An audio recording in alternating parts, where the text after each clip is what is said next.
શહેરોને વધુ સુદૃઢ બનાવવા સીએમ ભૂપેન્દ્ર પટેલ એક્શનમાં. ગાંધીનગરમાં બપોરે 12 કલાકે યોજાશે મહત્વની બેઠક. રાજ્યના 8 મનપાના કમિશનર અને મેયર સાથે બેઠક. સ્ટેન્ડિંગ કમિટીના ચેરમેનોને પણ બેઠકમાં હાજર રહેવા આદેશ. શહેરોમાં અટકેલા વિકાસના કામોની થશે સમીક્ષા. ટ્રાફિક અને અન્ય જટિલ સમસ્યાઓ મુદ્દે ચર્ચા થશે. અધિકારીઓ અને પદાધિકારીઓ વચ્ચેના સંકલન પર થશે મંથન. સ્થાનિક સ્વરાજ્યની ચૂંટણી પહેલા પ્રજાલક્ષી કામો પૂર્ણ કરવા પર ભાર. વિકાસના કામોમાં થતા વિલંબના કારણોની થશે તપાસ.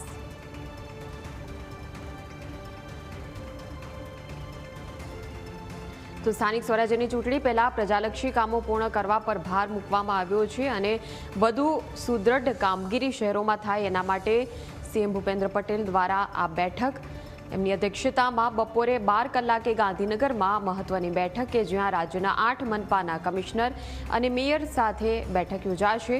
સ્ટેન્ડિંગ કમિટીના ચેરમેનોને પણ બેઠકમાં હાજર રહેવાનું કહેવાયું છે. અલગ અલગ શહેરોમાં વિકાસના જે કામો થઈ રહ્યા છે તેની સમીક્ષા.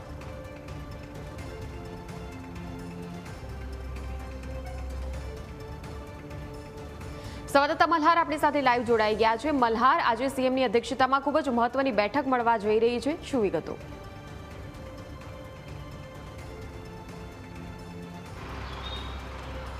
ચોક્કસથી મયુરી નજર કરીએ તો સ્થાનિક સ્વરાજ્યની ચૂંટણી જે છે તે આવી રહી છે તે પહેલાં રાજ્યના મુખ્યમંત્રીઓ જે છે તે રાજ્યની જે મહાનગરપાલિકાઓ છે તેના મનપા કમિશનર અને સ્ટેન્ડિંગ કમિટીના ચેરમેનોની આજે ગાંધીનગર ખાતે જે તે બેઠક બોલાવી છે. આ બેઠકની અંદર જે છે તે વિકાસના કામોને લઈને ચર્ચા જે છે તે કરવામાં આવશે. એટલે કે આવનારા દિવસોમાં હજુ કેવા પ્રકારના કામો જે છે તે મનપાની અંદર કરવા તેને લઈને રોડમેપ જે છે તે આજની આ બેઠકમાં જે છે તે ચર્ચા થઈ શકે છે. ખાસ કરીને મનપા વિસ્તારની અંદર ટ્રાફિકની સમસ્યા જે છે તેને લઈને કઈ રીતે તેનું નિવારણ લાવી શકાય અને પ્રજાને હાલાકી ન પડે તે માટેના કેવા એક્શન પ્લાન હોવો જોઈએ તેને લઈને પણ આ બેઠકની અંદર જે છે તે ચર્ચા થાય તે પ્રકારની શક્યતાઓ જે છે તે સેવાઈ રહી છે. સાથોસાથ અત્યારે રાજ્ય સરકારનું જે છે તે બજેટ રજૂ જે છે તે 18 ફેબ્રુઆરી થવાનું છે.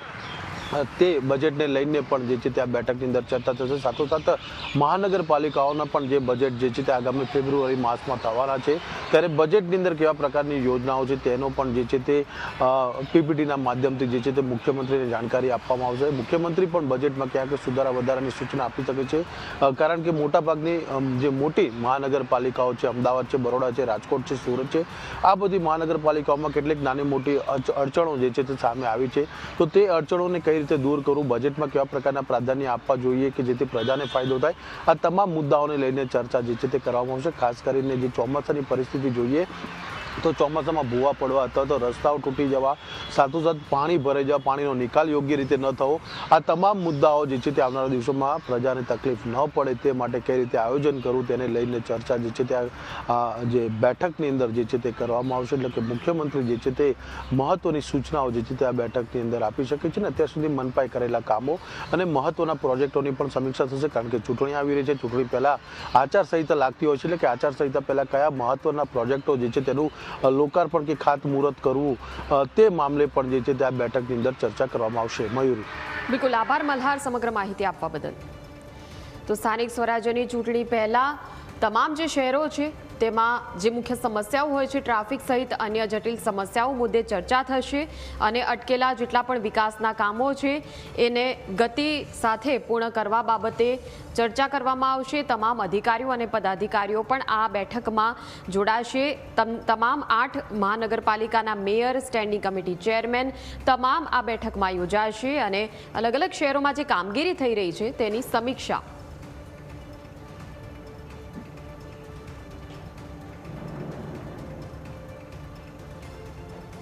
તો હવે ગ્રાફિક્સના માધ્યમથી સમજીએ કે શહેરોમાં મુખ્ય સમસ્યાઓ કયા પ્રકારની જોવા મળતી હોય છે. ગાંધીનગરમાં કાયમી ડમ્પિંગ સાઇટ, વિકાસ કામો માટે કોર્પોરેશન પાસે જમીન નથી, કાયમી ડમ્પિંગ સાઇટ નથી, આ મુખ્ય પ્રશ્ન છે. ગાંધીનગર શહેરની આપણે વાત કરીએ, વિકાસ કામો માટે કોર્પોરેશન પાસે જમીન નથી, મેટ્રો સ્ટેશન નીચે પાર્કિંગ વ્યવસ્થા માટે જમીન નથી, નવા જૂના સેક્ટરોમાં પાણી અને ગટરની લાઇનની કામગીરી નબળી છે, સરકારની વિવિધ મિલકતો પર જે વેરો છે તેની જે વસૂલાત છે તે પણ કરવાનો એક પ્રશ્ન છે. વિકાસ કામો માટે કોર્પોરેશન પાસે જમીન નથી તો આ હતી ગાંધીનગરની સમસ્યા. હવે જોઈએ અમદાવાદની સમસ્યા.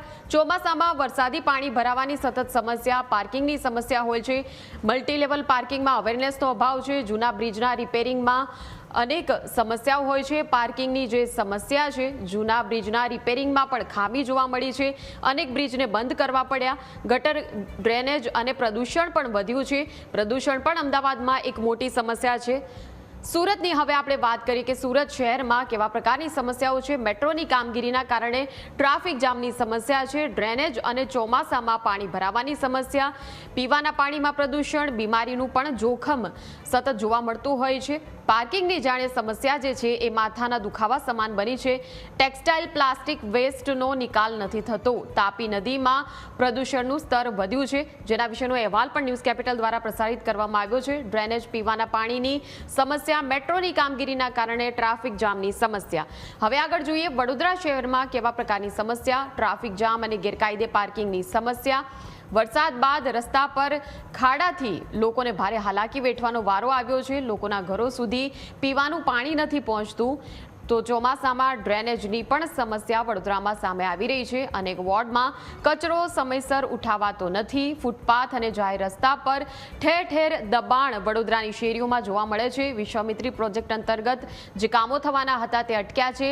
પાલિકા પાસે પૂરતા સ્ટાફનો અભાવ છે. આ મોટી સમસ્યા છે. પાલિકાના હદ વિસ્તારમાં વધારો, તેમ છતાં ઝોન 4 જ રહ્યા. ટ્રાફિક જામ અને ગેરકાયદે પાર્કિંગ. તો ટ્રાફિકની સમસ્યા એ કોમન સમસ્યા છે કે તમામ પ્રકારના શહેરમાં જોવા મળી રહી છે. ત્યારે આ તમામ સમસ્યાઓ વિશે બેઠકમાં મંથન થશે. તો અલગ અલગ 4 મુખ્ય શહેરો જેમાં અમદાવાદ, સુરત, વડોદરાની સમસ્યાઓ વિશે અમે આપને જાણકારી આપી કે કેવા પ્રકારે ગાંધીનગર, અમદાવાદ, સુરત, વડોદરામાં એક સમસ્યા ટ્રાફિકની એ કોમન સમસ્યા જોવા મળી છે. સાથે જ અન્ય સમસ્યાઓ, પીવાના પાણીની અન્ય સમસ્યાઓ કે જ્યાં પાલિકામાં હદ વિસ્તાર વધ્યો હોય પરંતુ વિકાસના જે કામો છે તે નથી થયા. ગેરકાયદે પાર્કિંગની સમસ્યા, વરસાદ બાદ પાણી ભરાવાની સમસ્યા એ પણ કોમન ગણી શકાય, કેમ કે 2-3 શહેરોમાં પાણી ભરાવાની સમસ્યા આવતી હોય છે.